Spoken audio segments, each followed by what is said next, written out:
Hey, what's up, gang? You know what time it is? Time to go over a new Strength Club workout. So we're into August 2024 now. This is workout B that we're going to go over here. So if you haven't checked out workout A, check out those videos. But you know the drill here. We got our templates set up. We are going to walk through all the exercises today, give you some ideas about how we're going to work them. And then again, if you have any questions, please reach out. Let us know. We want you to get the most out of these workouts. So we're going to start with our ramping exercises here. You know how we do it. Try to get the body moving, warmed up before we go to some of the more intense work. So we're going to start with those hangs here. Again, focus on working that grip strength, shoulder mobility, decompressing that spine. Remember to focus on your breathing as you're doing this one. Big, slow, deep breath in. Try to fill those lungs up with air. Try to hold it for a couple seconds and then slowly push all that air out. So your goal with this one, besides just hanging for the full 30 seconds, is to try to do it in as few breaths as possible and really focus on your breathing. It actually makes it easier to hang there as well because you're not focused on your grip as much as you're working this.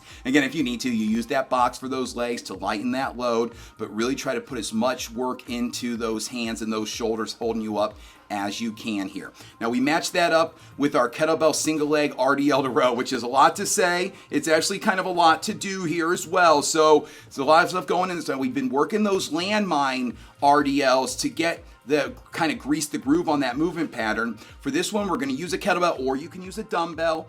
But for this one, you want to get close to that rack and you can use your hand on this rack as well. That's important before we get started. So the inside leg is going to be standing, the stable leg. The outside leg is going to be moving. That outside arm is the one that's going to be holding that kettlebell. You're going to go as low as you can into that RDL and try to bring that leg up and that foot up as high as your chest is going down. Think about that drinking bird on the desk, right? When you get to the bottom, you're going to hold that bottom position as low as you feel comfortable, and then you're going to get that row. And so you're going to squeeze that shoulder weight. Think about pulling that kettlebell up towards your low ribs and hip, not towards your shoulder here. And again, I want you to try to do this without using this the squat rack for balance, but it's there so that you can use it. Try to use as light a grip on it as you can because we really want to focus on getting that leg working, stabilization muscles activated on this single leg RDL. When we come back to this one, you'll face the other direction. Now, this also does not have to be a heavy kettlebell for this. For most people, 10 to 25 pounds is going to work because we're not trying to stress the muscles. We're just trying to get them warmed up and moving for us. So we're going to get 2 sets of each of those. Then we're going to move on to over to the blue floor for our other 2 exercises. And we're going to start with our half kneeling anti-rotational overhead extensions or half kneeling pale-off overhead extension here. So the inside knee closest to the beam or anchor point is going to be up. The outside knee is kneeling, squeezing that back glute. You want tension in that band from the beginning, and then you're going to raise it overhead. Now, what you should notice is as you go overhead, you're going to feel a little bit weaker at the top, or that band's going to feel a little heavier at the top. Make the adjustment based on where you're at the top because I want those hands directly in line with your head at the top here, right with that center line of your body. If you find yourself getting pulled toward the beam or the band or toward that anchor point, scoot a little closer in so that you can maintain that tall posture, that straight alignment, squeezing that glute tight. Now you'll notice here, if you see here, one of the things I would correct myself on is tucking that back toe under. Recently, we've learned a lot about the importance of, the mobility of that big toe. So tuck it under here so that you can really feel stable through the hip and work that mobility through that big toe, which you'd be surprised how important that actually is. So keep that in mind as we're working this.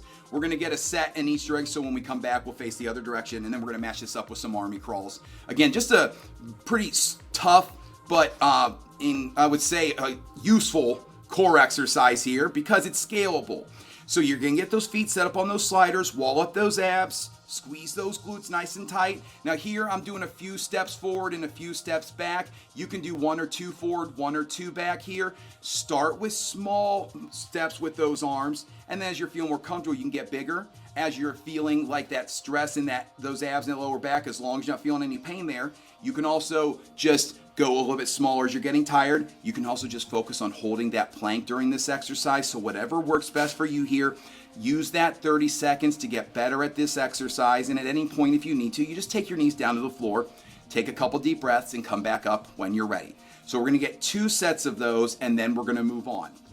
So again, just like workout A, we typically do a total body like power exercise matched up with another dynamic exercise, but for this workout, we're going to mix some of those into our supersets. So we have 3 supersets we're going to work on this month in our strength training. And again, for those of you that don't know, a superset is 2 exercises done back to back with as little rest in between as possible. A lot of times the focus is going to be on some condition or some endurance training for this. What we're going to focus on, we're going to match up a heavy exercise with a power exercise this month.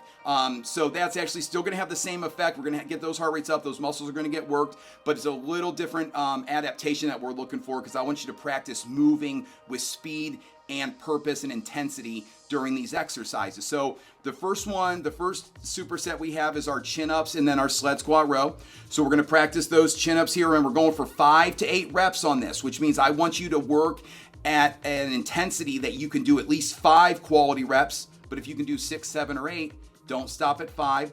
But what we're looking for is that last rep feels like the last good rep you can do. And you leave 1 rep in reserve, and that's the one where you say, I could maybe do 1 more, but it's not going to look pretty, and I'm probably going to have to muscle through it a little bit. So we want to save that last little rep here. Again, focus on finding an assistance level where you can do your reps well.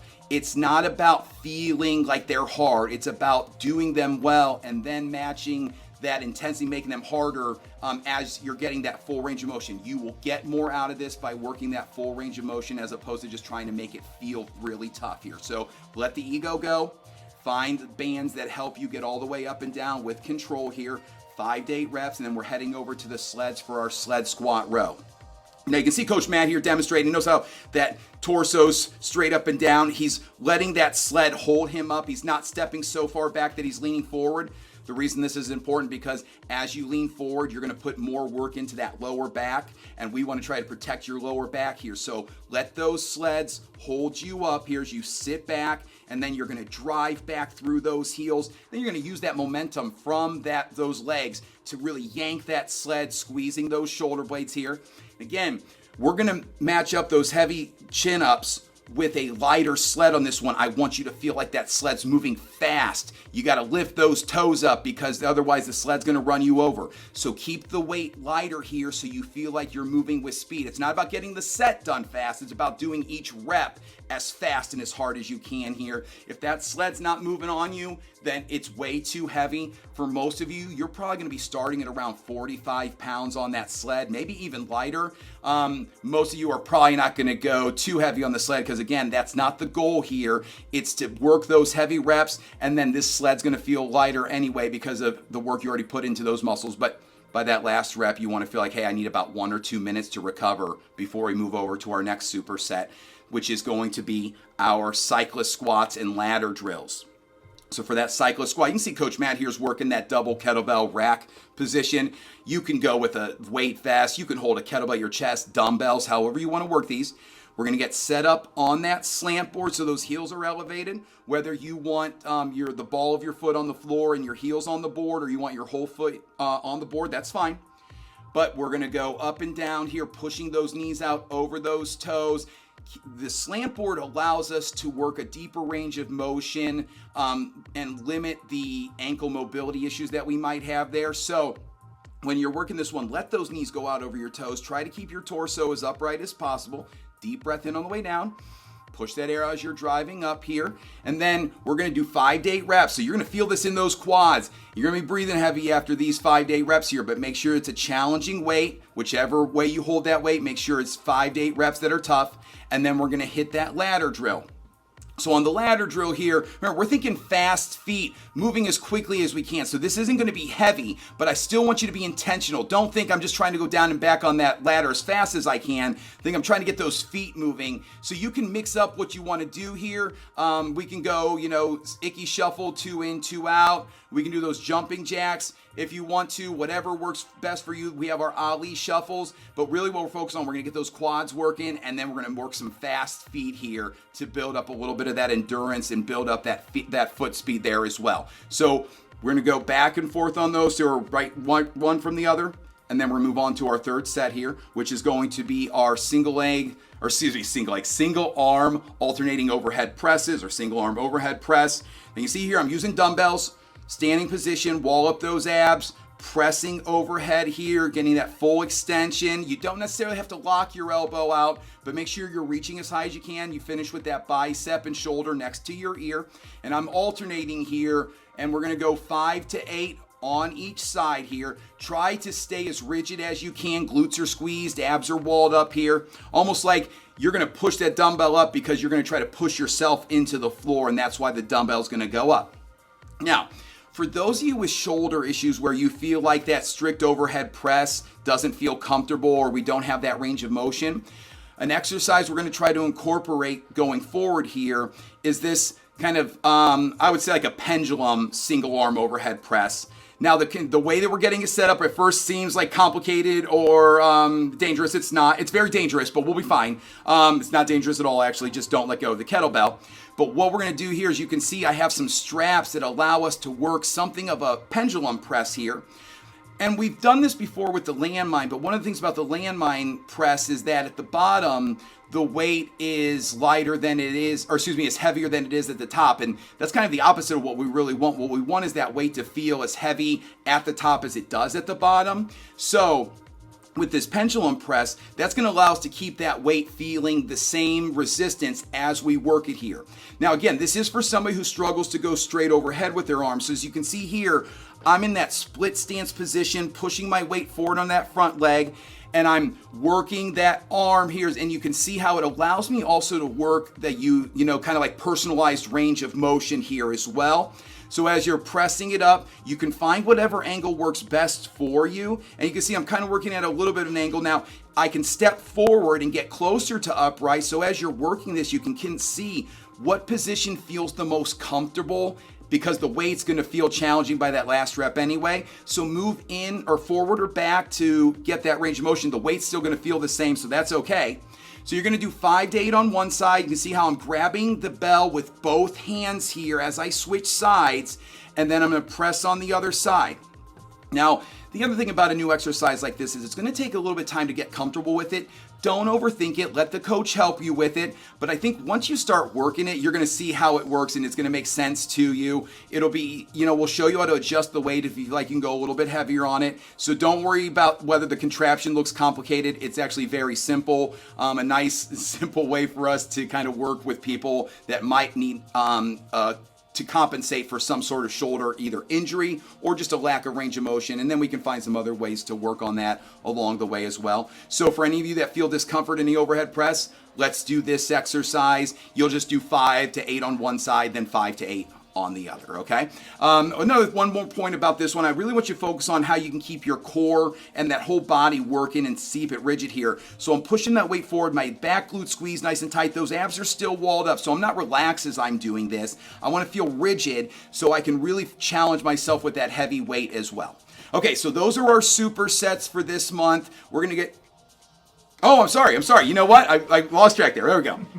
So we're gonna match that press up with our Echo bike. So this is one where when you go from that press to that Echo bike, this is gonna be a challenge because I know the Echo bike is tough, but this is where that speed might feel a little bit slower. That's okay. Once you get on that bike, and I want you to push and pull as hard as you can as you're working it. It's 5 calories, so try to get it done as quickly as you can.